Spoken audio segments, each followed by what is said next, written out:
আসসালামু আলাইকুম। আজকের পর্বে আপনাদেরকে তৈরি করে দেখাবো রেস্টুরেন্টের থেকেও বেশি মজার তান্দুরি চিকেন। আজকের এই তান্দুরি চিকেনটা আমি আপনাদেরকে তৈরি করে দেখাবো কোনো প্রকার ওভেনের ঝামেলা ছাড়াই। অর্থাৎ আপনি চাইলে যে কোনো ধরনের চুলাতে এটা তৈরি করতে পারবেন। আর তৈরি করতে কিন্তু কোনো প্রকার ঝামেলা পোহাতে হয় না।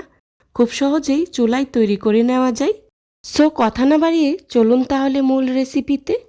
আজকের এই তান্দুরি চিকেন তৈরি করার জন্য প্রথমে আমি এখানে নিয়েছি 3টি লেগ পিস।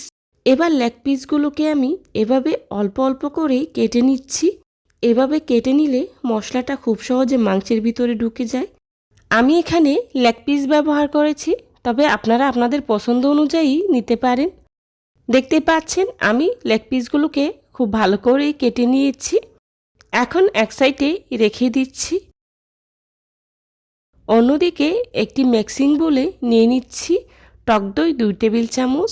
তার সাথেই দিয়ে দিচ্ছি 1 টেবিল চামচ রসুন বাটা, 1 টেবিল চামচ আদা বাটা, দিয়ে দিচ্ছি লাল মরিচের গুঁড়া 1 চা চামচ, হলুদের গুঁড়া 1/2 চা চামচ, জিরা গুঁড়া 1 চা চামচ, আর দিয়ে দিচ্ছি ম্যাজিক মশলা 1 প্যাকেট, দিয়ে দিচ্ছি কালো গোলমরিচের গুঁড়া 1/2 চা চামচ, লবণ 1/2 চা চামচ, সয়া সস 1 টেবিল চামচ, টমেটো সস 1 টেবিল চামচ, দিয়ে দিচ্ছি সরিষার তেল 1 টেবিল চামচ।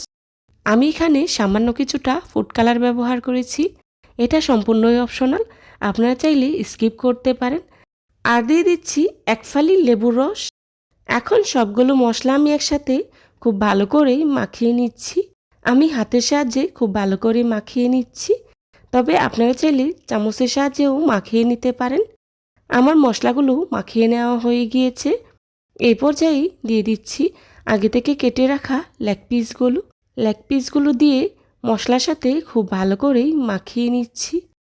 লেগ পিসগুলোকে মশলার সাথে বেশ কিছুটা সময় নিয়ে খুব ভালো করে মাখিয়ে নিতে হবে।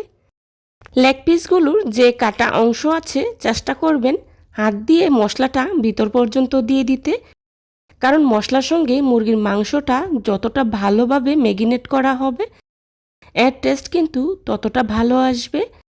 আর তান্দুরি চিকেন তৈরিতে আমি কিন্তু অন্য কোনো মশলা ব্যবহার করিনি। আমি যে মশলা দিয়ে তান্দুরি চিকেন তৈরি করেছি এ ধরনের মশলা কিন্তু সবার ঘরেই মোটামুটি পাওয়া যায়। লেগ পিসগুলোকে মশলার সঙ্গে খুব ভালোভাবে মেখে নেওয়ার পর এখন একটা ঢাকনা দিয়ে ঢেকে রেস্টে রেখে দিচ্ছি সারা রাত্রের জন্য। যেহেতু এটা আমি সারা রাত্রের জন্য রেস্টে রেখে দিচ্ছি, সেই জন্য এটা অবশ্যই চেষ্টা করবেন নর্মাল ফ্রিজে রেখে দিতে, কারণ বাইরে রাখলে সেই ক্ষেত্রে নষ্ট হতে পারে। আমার হাতে সময় ছিল তাই সারা রাত্রের জন্য এটা রেস্টে রেখেছি। তবে আপনাদের হাতে যদি সময় না থাকে তাহলে চেষ্টা করবেন 1.5 থেকে 2 ঘন্টার মতো ম্যারিনেট করে রেখে দিতে, কারণ এখানে মশলার সঙ্গে আপনি মুরগির মাংসগুলোকে যত বেশি ম্যারিনেট করে রাখবেন এর টেস্ট তত বেশি ভালো আসবে।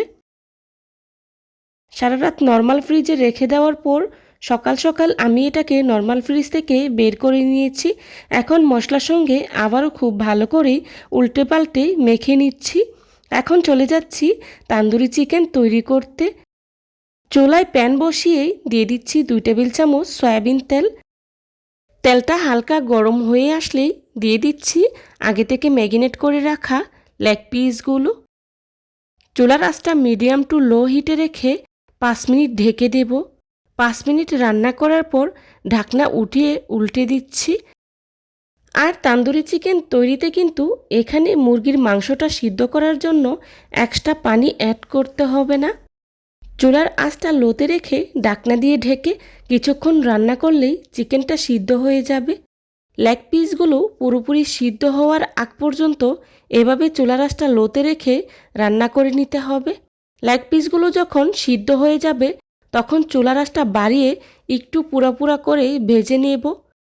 আসলে এভাবে পুরা করে ভেজে নিলে হয় কি, এর ভিতর থেকে একটা স্মোকি ভাব আসে, এটা খেতেও ভালো লাগে। আমার তান্দুরি চিকেনগুলো ভেজে নেওয়া হয়ে গিয়েছে। এবার চুলা থেকে নামিয়ে নিচ্ছি। চুলা থেকে নামিয়ে একটি সার্ভিং ডিশে সার্ভ করে নিচ্ছি। দেখুন দেখতে কতটা লোভনীয় হয়েছে। আর খেতেও কিন্তু ভীষণ মজার হয়েছিল। চুলায় তৈরি তান্দুরি চিকেন যে খেতে এতটা মজার হয় বাসায় ট্রাই না করলে বুঝতেই পারবেন না। চেষ্টা করেছি খুবই সহজভাবে আজকের এই রেসিপিটি আপনাদের সাথে শেয়ার করার জন্য। যারা এতক্ষণ ধৈর্য সহকারে আমার ভিডিওটি দেখেছেন তাদেরকে জানাই অসংখ্য ধন্যবাদ। আমার আজকের এই রেসিপিটি যদি আপনাদের কাছে ভালো লেগে থাকে তাহলে অবশ্যই লাইক কমেন্ট শেয়ার করতে ভুলবেন না।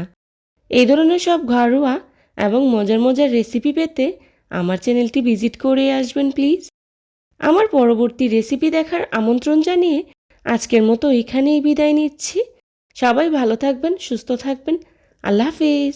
আসসালামু আলাইকুম।